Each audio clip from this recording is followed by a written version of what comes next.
And Kalyanji has been the faculty, the president, and every quarter he teaches and takes a course.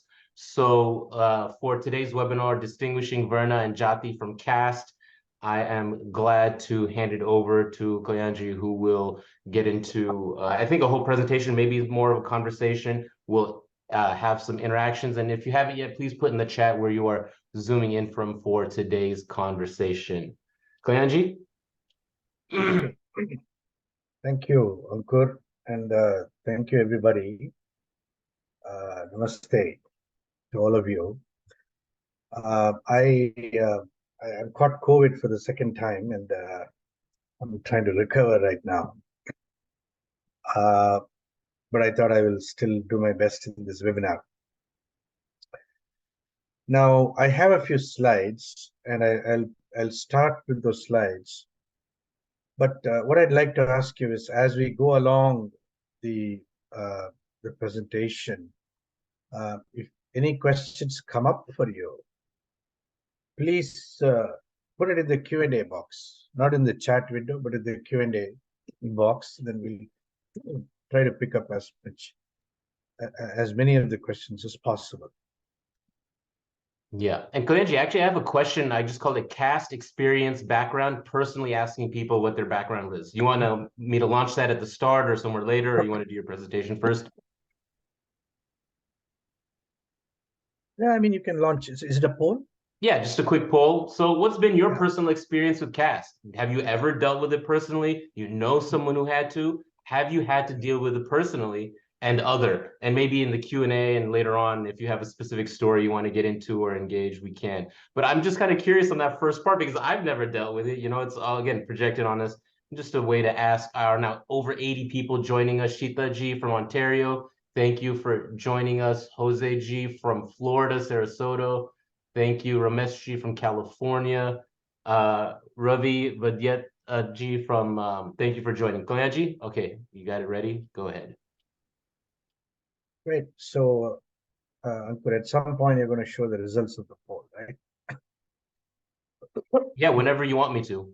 Okay, all right. So let me start with my first slide.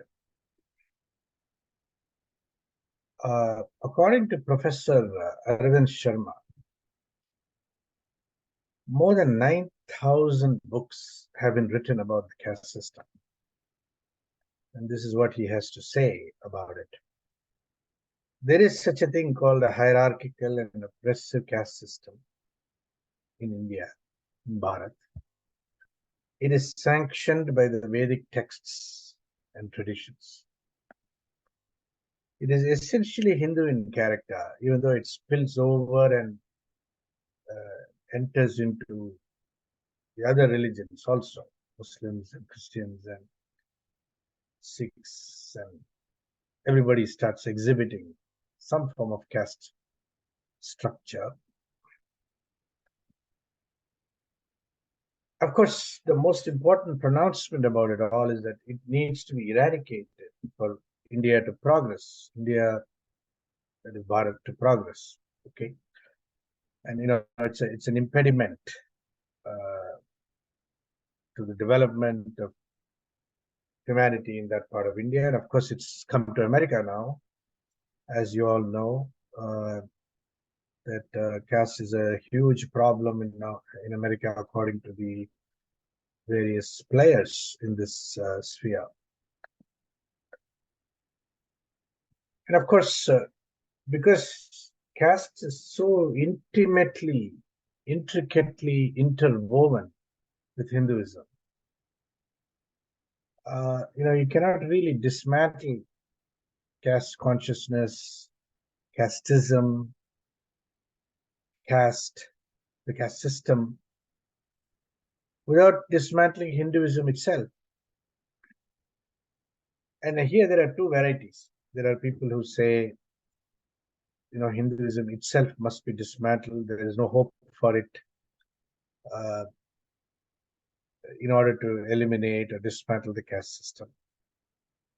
And then there's another variety, a group of people who say that Hinduism must be reformed It must be purged of the caste system, and it must be reformed so that we can now emerge with a new egalitarian Hinduism that minus the caste system, so to speak. Okay, this is the sort of the master narrative about the caste system, and I'm getting this quotation from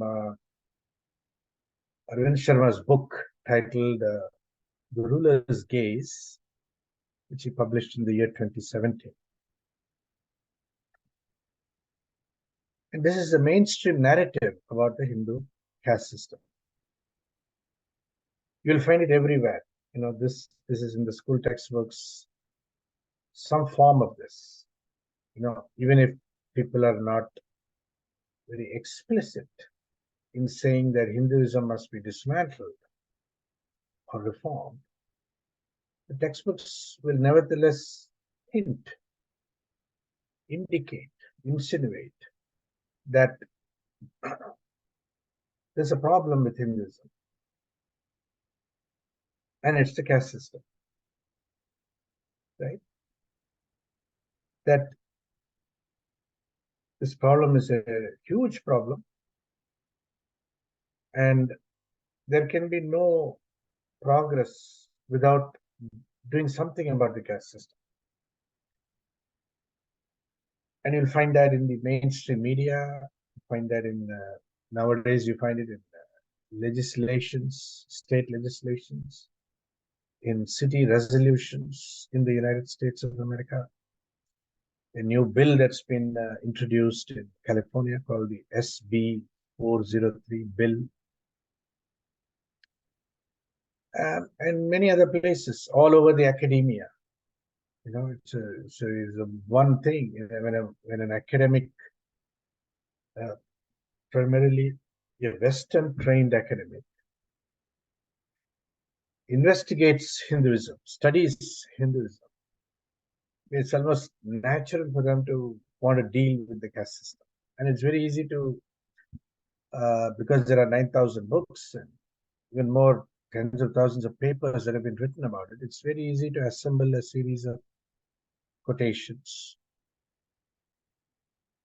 citing this author and that author, and then build up a very, very robust series of citations that will do nothing more than merely reinforce the narrative that there is a hierarchical oppressive caste system in India.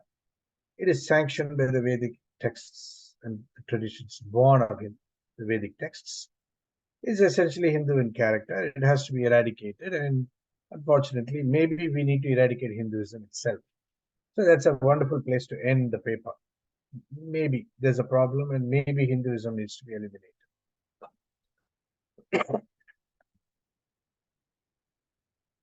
Now, Isabel Wilkerson, you must have heard, wrote a so-called brilliant book. I put the brilliant quotes here. A masterful portrait of a phenomenon in America, primarily in America, as she explores through an immersive and deeply researched narrative and stories about real people. So lots of vignettes, real people, real stories. How America today and throughout its history has been shaped by a hidden caste system, a hidden caste system. I mean, people thought it was racism, people thought it was class, people thought it was other factors, but really, Isabel Wilkerson has discovered that it was really a hidden caste system in America. And there is this powerful caste system that influences people's lives and behavior and the nation's fate. And now, brilliantly, she links the caste systems of America, India, and Nazi Germany. Wilkerson explores 8 pillars and underlying caste systems across civilizations, including divine will, bloodline, stigma, and more. And this is this kind of master narrative that the West has become very, very skilled in developing, deploying, and weaponize. Okay?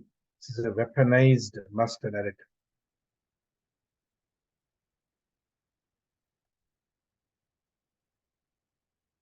West simply will not let go of caste.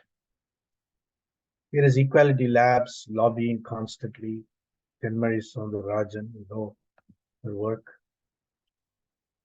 There's this enormous effort to get SB 403 passed in the state of California. I don't know the latest. Is it already passed or is it in one of the chambers? I'm not sure what the current Yeah, status is. it's waiting on the governor of California's desk for approval. So it passed the two houses, the state assembly, the state senate, pretty resoundingly, and is now waiting on Governor Newsom's desk to be signed into law or not. And there's a whole campaign to veto it, and each each section of the fight has exposed different power structures, connections, and strategies and language. And that's why this webinar is so timely. Sorry, Kalanji, but yeah. No, thank you. So, I mean, what are the chances that Governor Newsom of California will veto this bill, considering the overwhelming majority with which the bill has passed both the chambers, right, Ankur? What are your thoughts on that? Yeah, it doesn't look like he is going to. He's been very cagey about any kind of controversial issues, right? As long as he cannot get on record saying anything, the better. And so, he's just dealt with the whole U.S. senator, appointing LaFonza Butler to instead of Dianne Feinstein. So Yeah, he's. I don't. I suspect. I don't think he's going to veto it. Yes, personally, Yeah. it's 80-20, 90-10, depending on how much noise, what kind of cost can be imposed. So this is going to get passed, is my opinion. Okay, and this is going to, this is the beginning of a cascade of bills, and it's very, very fashionable to get this bill passed all over North America. The Democrats are fully behind this bill. They think it is a very critical, progressive initiative on their part. And the person shepherding the bill in the California State Senate was an Islamic woman. What was her name? Senator Aisha Wahab. Aisha Wahab. Fremont area. Yeah, who was born of immigrant parents from Afghanistan in New York City, and is barely 40 years old. She's quite a young person, and she has seen that this is the most important fight for her to take up in the Senate, to bring this bill and make sure that caste discrimination is a punishable offense. Now, what this does is it creates a predicament, a Hindu predicament. Because if you look at the bill on the face of it, right, SB 403 seeks to end caste-based discrimination and to impose consequences on people who practice caste-based discrimination and caste-based violence. Now, the way it is framed and worded, right, it would seem that it is a response.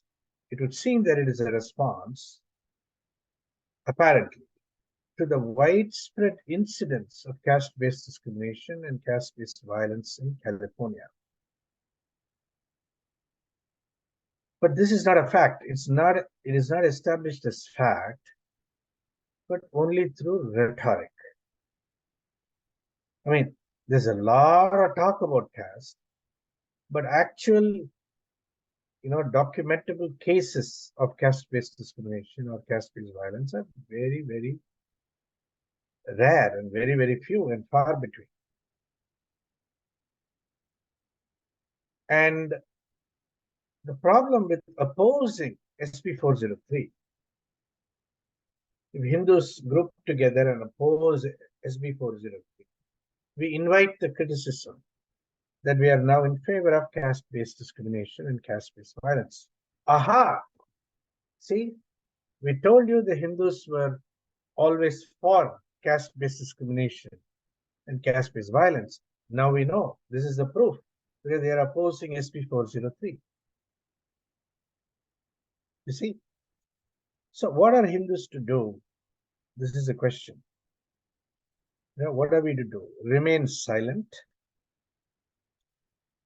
which is what mostly we Hindus do. Okay, so for the longest period of time, Hindus don't speak up, or they speak in hushed voices in quiet corners, not in the mainstream media, where we are shut out, basically.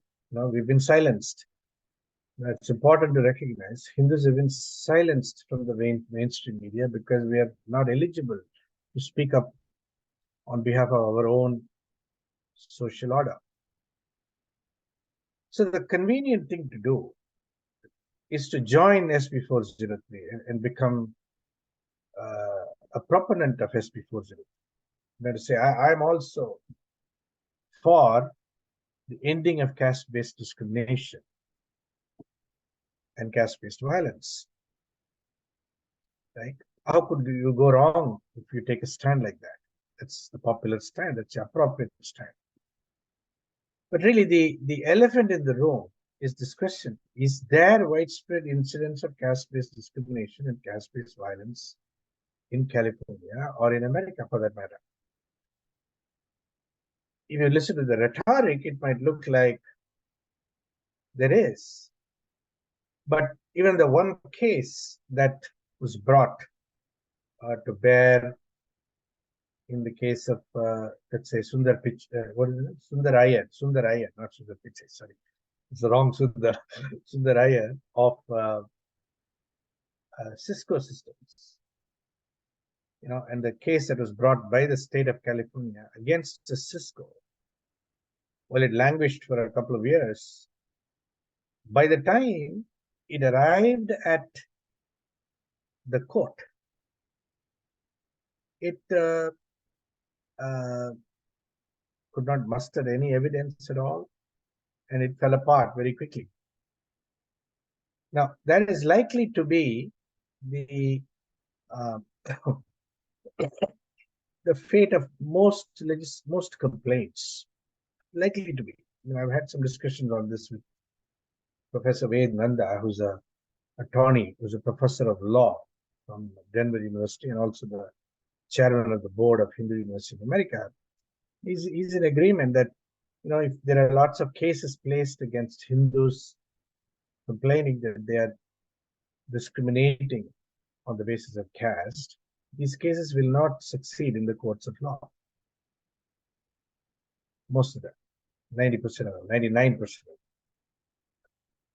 However, what they can do is tear down the reputation of people in the public domain.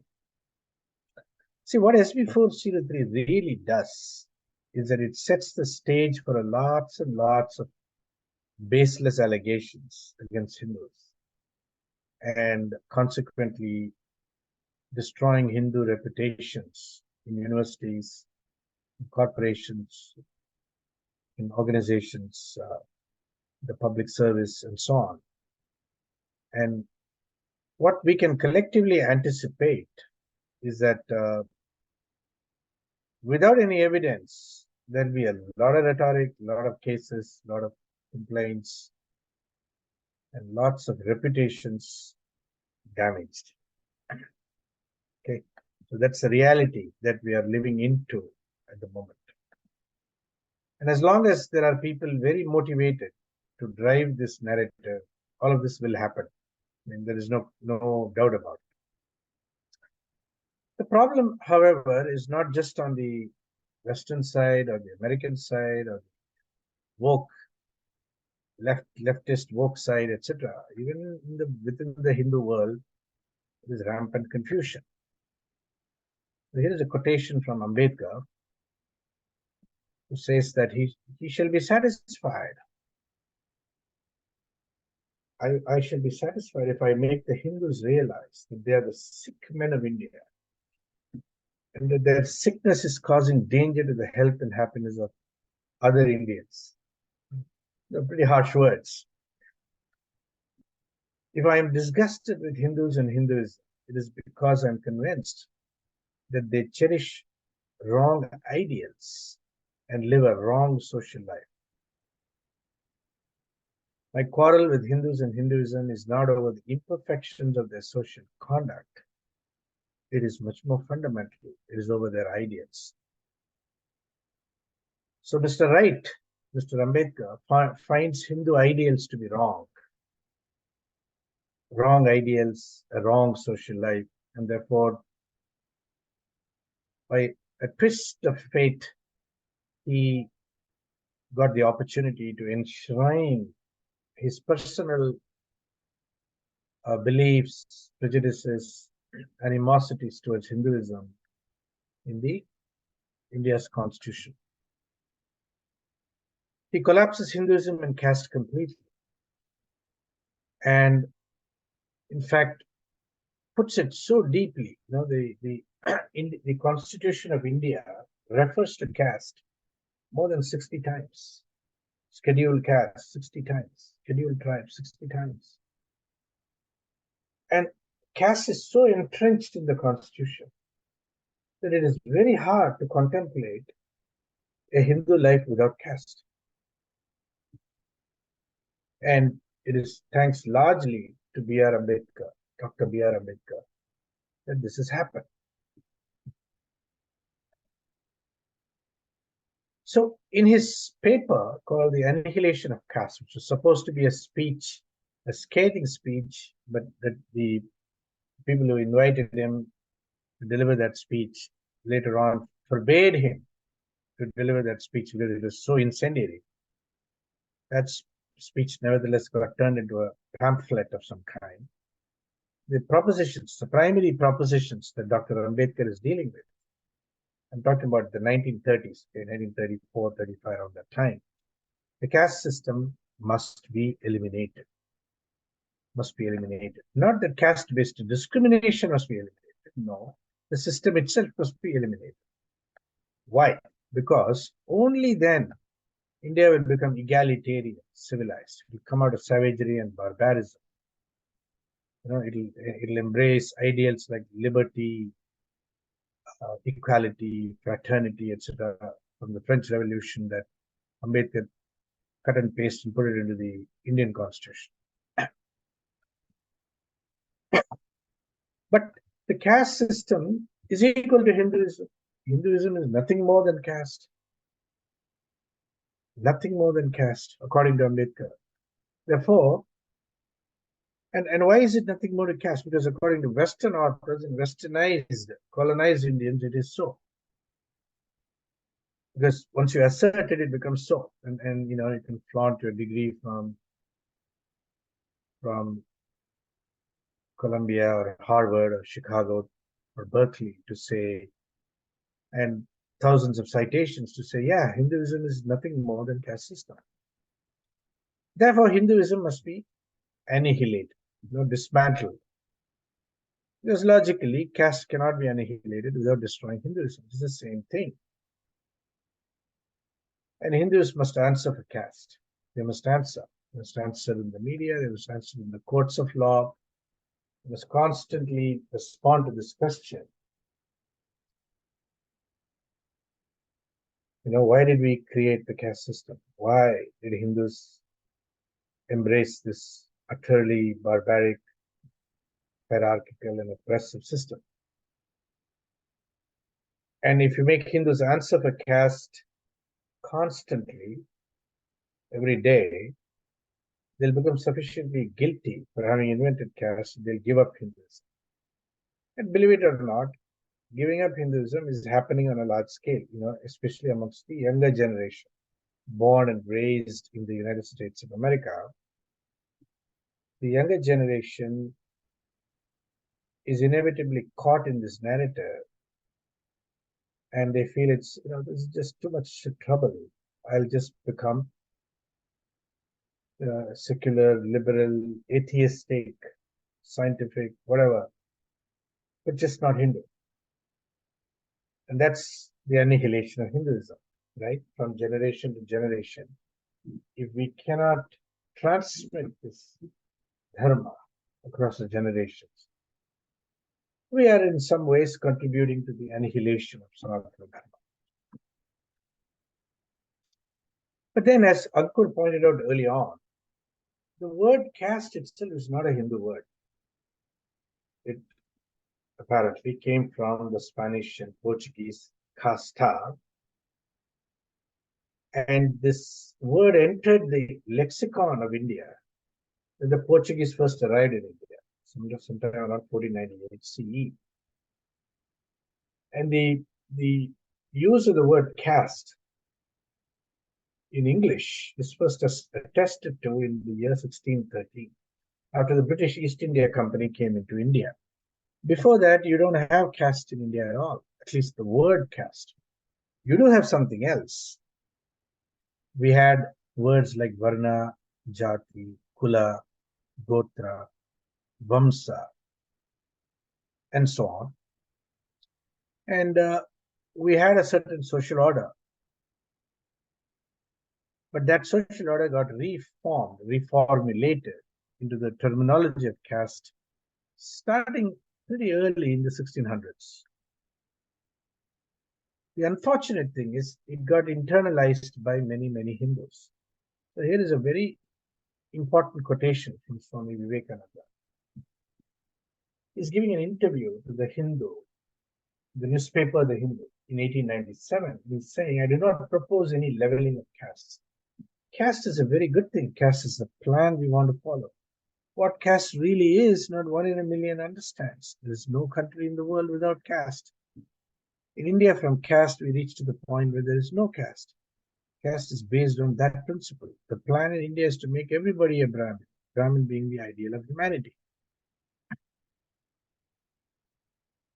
Now, unfortunately, Swami Vivekananda is not talking about caste at all. He's talking about Varna in this quotation. However, he's translating Varna into caste. He's using the English word caste, I might add somewhat innocently, to represent the word Varna in this quotation. But if you read this quotation with all the baggage that the word caste carries today, it's easy to tell. It is easy to now denounce Swami Vivekananda as the worst of the castists amongst the Hindus. Right? I mean, what a casteist statement. How much caste discrimination is loaded in this one paragraph. You see. So this is our predicament. Does Swami Vivekananda mean Varna or Jati by the word caste? Here is another famous person by the name Padma Bhushan, Dr. M.N. Srinivas. He's a sociologist. He's not a textualist. So one of the characteristics of M.N. Srinivas is that he did not study the Hindu texts as much for guidance, but he rather studied Hindu society. He went and observed social communities, networks of communities in different parts of India. And here is what he has to say. In his book, in his paper titled Caste in Modern India, written in 1962, he's saying the Varna model has produced a wrong and distorted image of caste. It is necessary for the sociologist to free himself from the hold of the Varna model if he wishes to understand the caste system. A very fantastic quotation. You know, he's saying the sociologist must free himself from the hold of the Varna model if he wishes to understand the caste system. What he means is the caste system is real. The Varna model is distorting that caste system. Right? And when I read it, I find this quotation ironic and amusing because the question that it begs is, did Varna distort caste, or did caste distort Varna?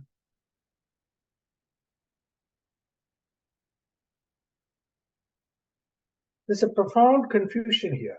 An eminent sociologist, decorated, celebrated in India,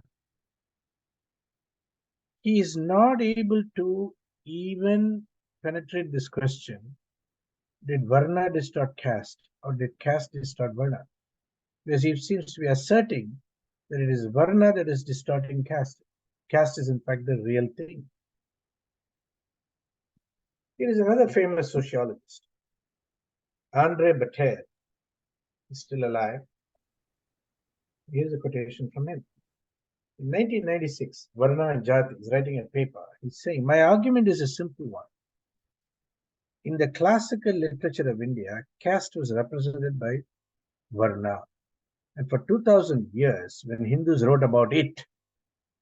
Now, what is the it that the Hindus wrote about? We'll see in a moment. When Hindus wrote about it, they did so characteristically in the idiom of Varna. This is no longer the case. This is no longer the case. And caste is now represented much more typically as Jati or its equivalent in the regional language. Now, this begs another question, which is, did the classical literature of India represent caste at all? He thinks Hindus were writing for thousands of years about caste in the idiom of Varna. What if they were not? They were just writing about Varna, and it had nothing to do with caste. Okay, Chelsea Burns, those of you who are raising hands, please put your questions in the Q&A box, please. Okay, we'll pick it up there. Maybe right now, Kayanji, would be a good point to get into what is Varna and Jati. I think that's your next part. Yeah, I know. So, I know. It's a couple more slides and we'll get into it. Did the classical literature of India represent caste at all? But according to Western academics, the answer is resoundingly yes. But is that the case? Here's another quotation from the same person, Andre Bataille. I have pointed out, he says, that all these various groups, those listed by Mr. Mandal's commission, those being catalogued by the Anthropological Survey of India, may be called Jatis. But can they all be legitimately designated in the English language as castes? There appears to be a problem of translation. Yeah, 1996. After 40 years of anthropological work, and after being decorated as a Padma Bhushan, here is another sociologist saying, Varna is not caste. Jati is also not caste. There seems to be a problem of translation here. Okay. If Varna is not caste and Jati is not caste, then what is caste? That's the question. So here is another professor from London, A.L. Basham, writing in a book called The Wonder That Was India, 1954. The term caste was applied indiscriminately to both Varna or class and Jati or caste proper. So he's using now two English words, class to represent Varna and caste to represent Jati. I'm practically certain that the caste did not originate from the four classes because the Gotras are exogamous and members of the same Gotra can be found in many castes. So, he's talking about, he's arguing logically for why castes cannot be equated with the word Varna. Question, is mapping Varna to class and Jati to caste appropriate?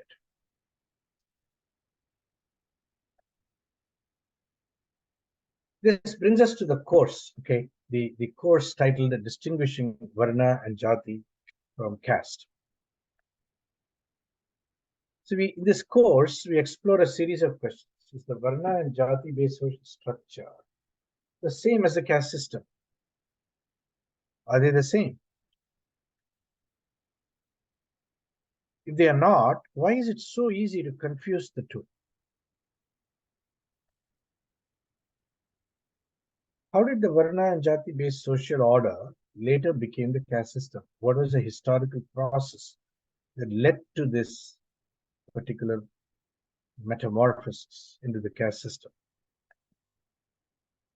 And how has this distorted our understanding, our contemporary understanding? What is the cosmology and worldview that gave rise to the caste system? And what I mean by that is the descriptions associated with the phrase the caste system. What is the cosmology and worldview that gave rise to the caste system? What was the particular European experience behind that caste system, behind that cosmology? Why did the Hindus then readily accept the caste system?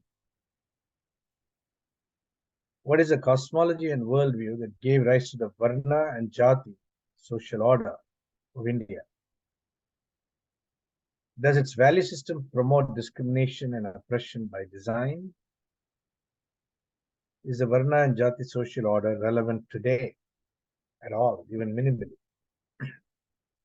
So these are some of the questions that we're going to pick up for a very deep and searching exploration in this course titled Distinguishing Varna and Jati from Caste.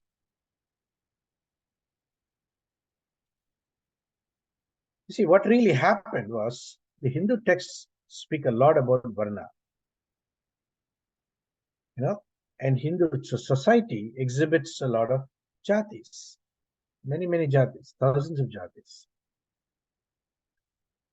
And there is this extremely ambiguous relationship between Varna and Jati. And to my knowledge, I have not so far encountered a satisfactory theory about the relationship between Varna and Jati.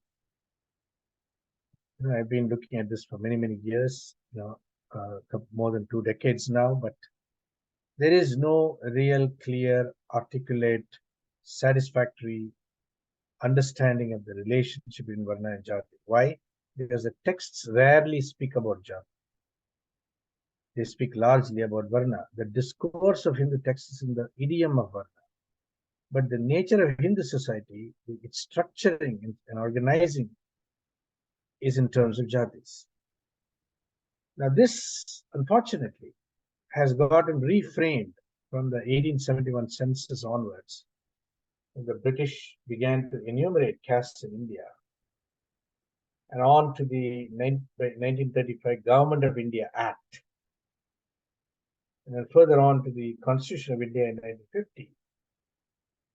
What has become settled fact is India today consists of thousands of castes, which can be broadly classified into general castes, other backward castes, scheduled tribes, etc. Okay, and so these are the 4 large categories. The Varna spoke about Brahmana, Kshatriya, Vaishya, and Shudra. There were 4 of them. And modern India has general castes, other backward castes, scheduled and scheduled tribes. There are 4 of them. There is no mapping from there to here. There's a complete distortion that's gone on in the process. Okay. And India's constitution entrenches the caste system as a primary social construct, but in using these terms: general caste, other backward caste, scheduled castes, and scheduled tribes. Now, if you look at the Varna Jati social order throughout the millennia, and here is one chart which depicts 2000 years of economic history in one chart. 2000 years. This is developed from the Angus Madison's work, based out of University of Groningen in the Netherlands. See, India and China had a very large share of the world's GDP, according to this meticulous reconstruction back in around 180. 1 CE. Okay, and India's economy contracted, so did China's, the economy of UK, the United States, Germany, and Japan. This expanded, and we are now, China is in the process of recovering. India is just beginning its recovery. This vast period of history can be broadly framed as the you can say the Islamic period. Islam in India, nearly 1,000 years, 700 years for sure, but maybe more than 700 years. Islam was a dominant force in India. And then about 300, 240 years, 250 years when England, in its version of English Christianity, Protestant Christianity, was in India, 240 years. And we have to recognize that India was the largest economy in the world for at least 1,400 years. That's more or less accepted now as a fact. Nobody in their right mind really challenges this anymore, because it's been said again and again. There have been a lot of studies around it, and lots of books have been written around how that wealth was drained during the British era. And then came the collapse of the Indian economy in the British era, and how the British rewrote India's history is an important fact of that era. And then there is the post-independent India, when caste becomes the definitive marker of the Hindu civilization. See, the British led the Hindus to believe that caste was the root of all their social and economic problems. The 19th and 20th centuries, most Hindus believed this. India's prosperity over the millennia remained hidden from view, as it was slowly impoverished. $46 trillion was drained by the British from India.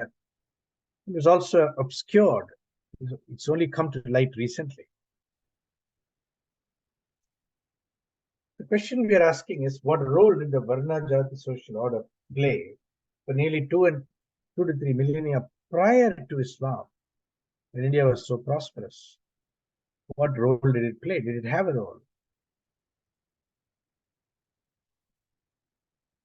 We will also take a quick look at the colonial discourse, where you have the duality of colonizer and the colonized, the British and the Indians.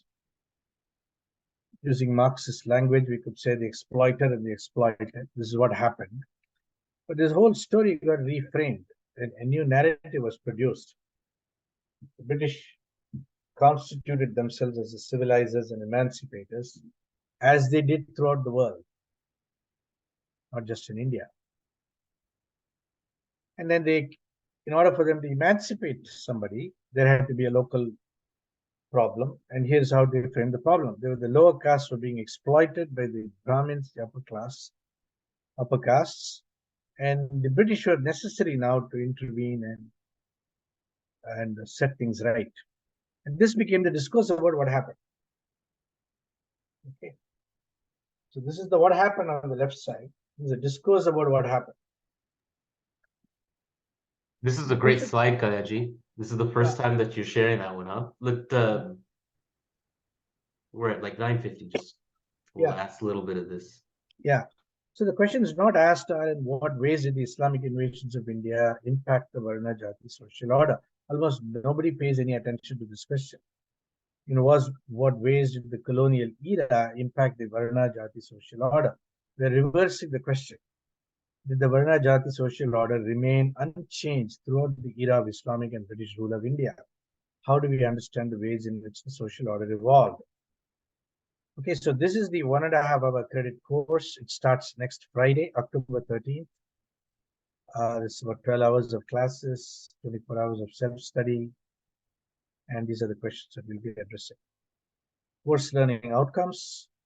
These are the learning outcomes. It's a very in-depth and searching look at this whole narrative structure, the underlying reality, the narrative that's been superimposed on that reality. It's a very, academic, very searching, and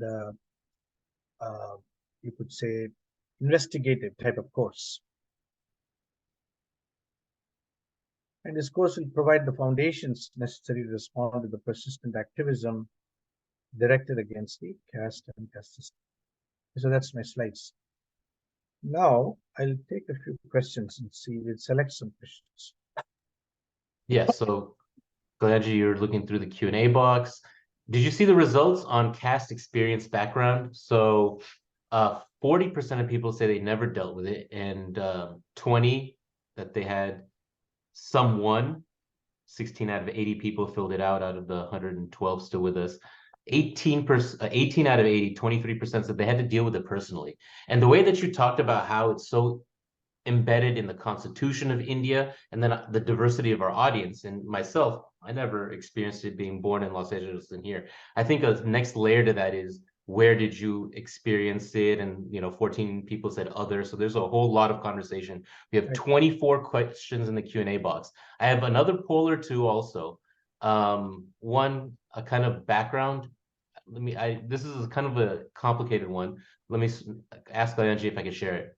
So on a scale of 1 to 5, how much overlap association is there between the caste system and Hinduism, right? Asking that, what do people think that one is?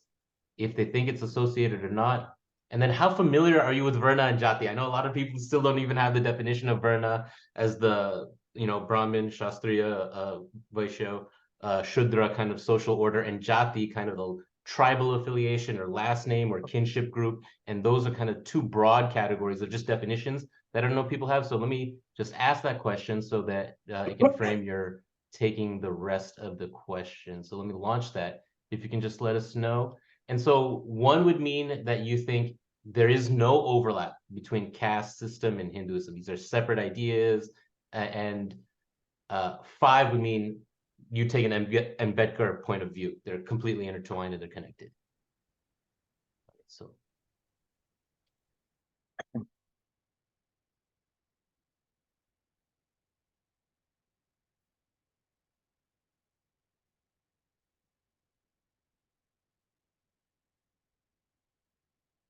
I also dropped a link to the course in the chat box. Yeah. So do you want me to read questions, Kalanji? No, there are too many questions. I'm going to pick out a few questions here. Okay. Let me select a couple of questions to answer here. So that see, somebody wants to ask a question live. I invite you to take the course. Generally, my general answer is, see, we will address a lot of these questions in much more detail in the course, distinguishing Varna and Jati from caste. Okay. Now, one of the problems is people say that I have experienced discrimination, therefore Hinduism is the problem. Hinduism is guilty. Okay. Now, there is a severe collapse here that the discrimination as a phenomenon is somehow of a particularly Hindu origin. Okay, and it doesn't exist in all other societies apparently, and that's a misconception, and it needs to be interrogated. And we will do that in the course, much more in depth. Yeah, and so this is an ongoing debate and conversation. Let me just 55 people filled it out. Let me just end poll and share results. So you take a look. This is kind of interesting, Kalanji. So I hope people understood it right.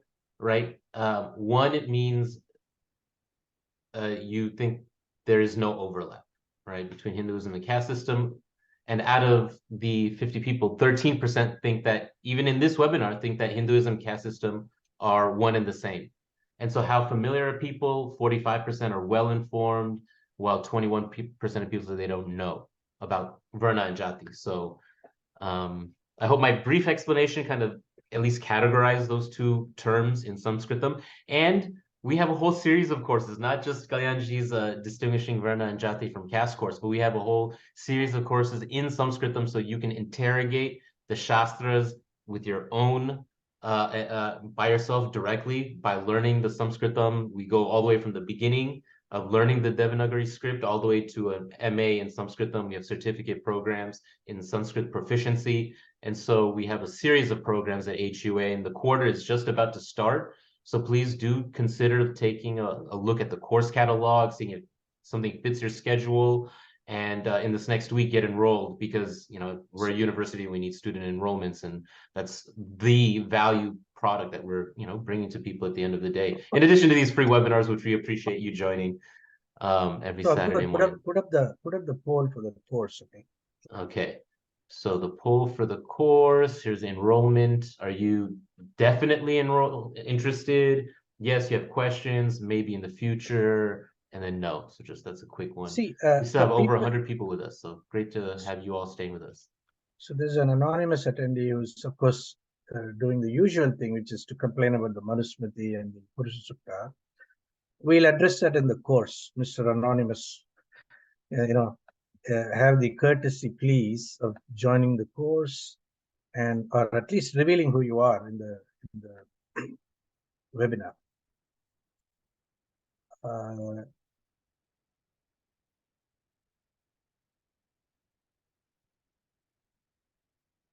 Yeah, the experience of discrimination,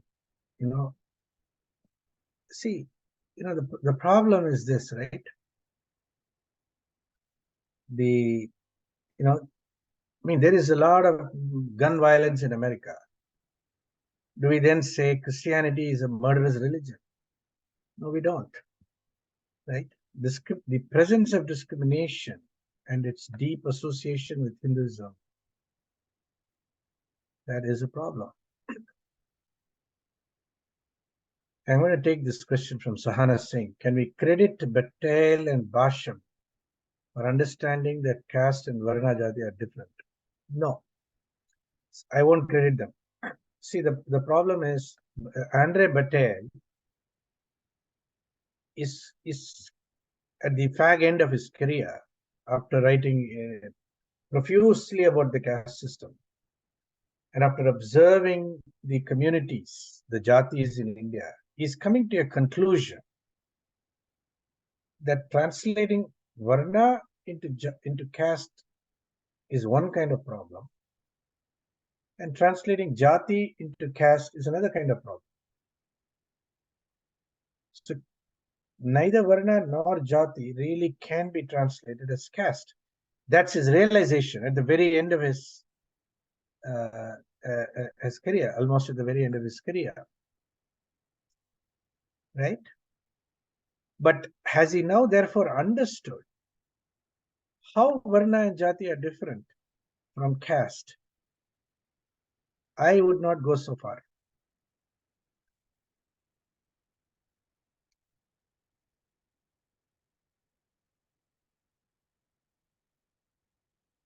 Arun Jain saying, where we are spending all this energy.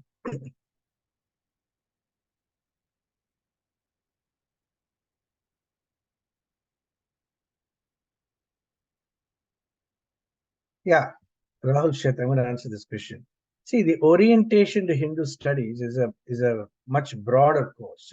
It'll deal with all the different areas of studies: Hindu studies foundation, texts and traditions, Sanskrit studies, yoga studies. It'll deal with post-colonial Hindu studies. It'll deal with history and method and conflict and peace and so on. So it covers a wider range of topics. In the Varna, distinguishing Varna and Jati from caste, it's a much more focused, very sharp course, which goes much deeper than you probably have ever gone, okay? And I promise you that, even the people who believe that they already know all about Varna, Jati, and caste will find the course pretty intriguing and engaging. Yeah, so orientation to Hindu studies, we're not offering it next quarter, but that is such an important course. If you've taken it, you have a positive comment. I know there's a lot of regular attendees. Please don't be afraid to drop that in the chat. But again, think about taking a course this quarter, starting this next week. This distinguishing Varna and Jati from Caste is going to be on Fridays. I dropped those details in the chat as Yeah, well. Um, the classes are on Fridays. Please, set aside a couple hours Friday evening for the class. You can enroll right away, immediately. You can get into the course. Jayaramanji, your question I'll take up. See, in fact, in the course, at one section, we will look very carefully at a series of translations of the Bhagavad Gita, and in particular the verses, the important verses from the fourth chapter, Chaturvarnyam Maya System, and how that gradually gets rendered into caste over 100 years. And we'll do it meticulously, and it'll be quite engaging to see how there was a fundamental problem of translation at that time. Yeah, and we have our whole certificate program in from beginning Sanskrit to Sanskrit proficiency. I'm going to drop some details for that as well in the chat. I'm going to launch a poll. So if you haven't filled out the poll currently on the Distinguishing Varna and Jati course, I'm going to add another poll on a couple other courses. So please stick around, fill that in, ask your questions. Benji's still going through the Q&A. Thank you to the 55 people who filled out the course question. Let me ask a second one. If you haven't found it, Yeah, minimize, maximize, and let us know.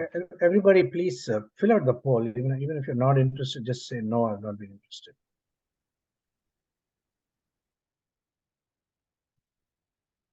So, let me take up the Purusha Sukta for a moment. Okay, most people, this is a very important verse in the Veda, which um, creates an analogy between a social body or a social body politic with the human body, and says that essentially it says the just as the human body requires heads and arms and stomachs and feet and so on, all to work in harmony together, so too the Brahmana, the Kshatriya, the Vaishya, and the Shudra must work in harmony and collaboration in order to form a healthy, whole, and functional society. Okay, I'm just giving you a different interpretation of the Purusha Sukta. The original interpretation, the original meaning of that, the verse from the Purusha Sukta. Now, of course, it is the fashion of the leftist thought to say that the head is discriminated against the arms are discriminated against the thighs, and the thighs are discriminated against the feet, and so on, not recognizing that the Veda is calling for harmony, collaboration, coexistence. Yeah, Shatrughna says that's not the truth. So this is where one has to study these texts much more carefully. Okay, and and in order to take the course itself, you have to bring in a certain openness of your mind and begin to recognize the enormous distortion that has occurred over 200 hundreds of years now, which constitute a severe barrier for us to really come to terms with the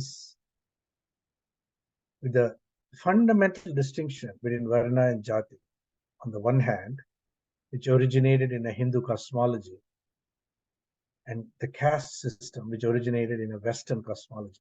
Okay, so that's the course. I invite everybody to join. It'll be a blast. It'll be provocative. It'll be challenging. You'll have a chance to ask all the, tough questions you've been unable to ask today. I invite you to come and ask it in the course, and we'll deal with them patiently and thoroughly during the next 10 weeks or so. Okay. With that, I'd like to see the results of the poll, Ankur.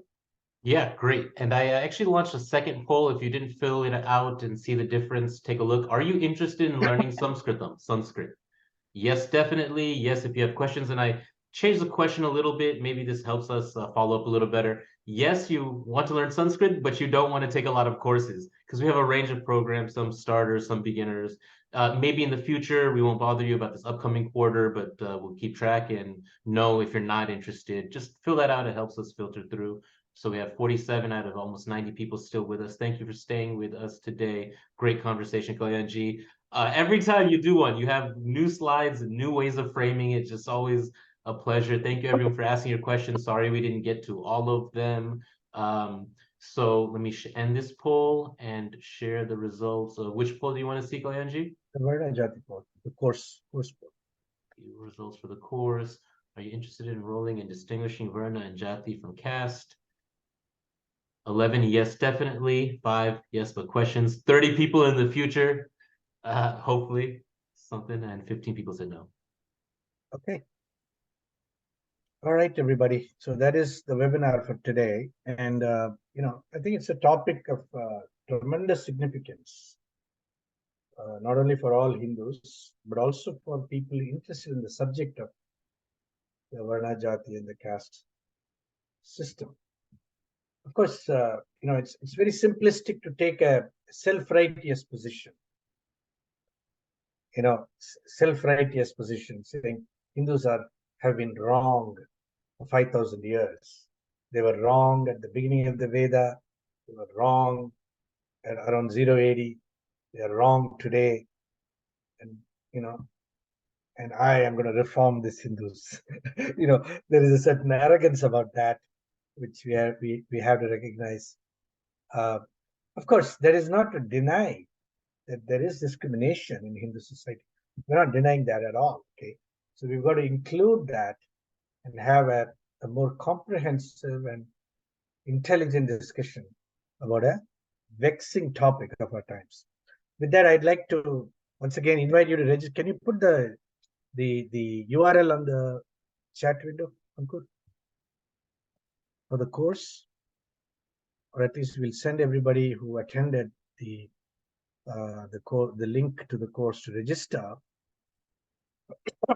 And if you do register, I'll see you all in the course. Okay. Namaste. Thank you. Thank you.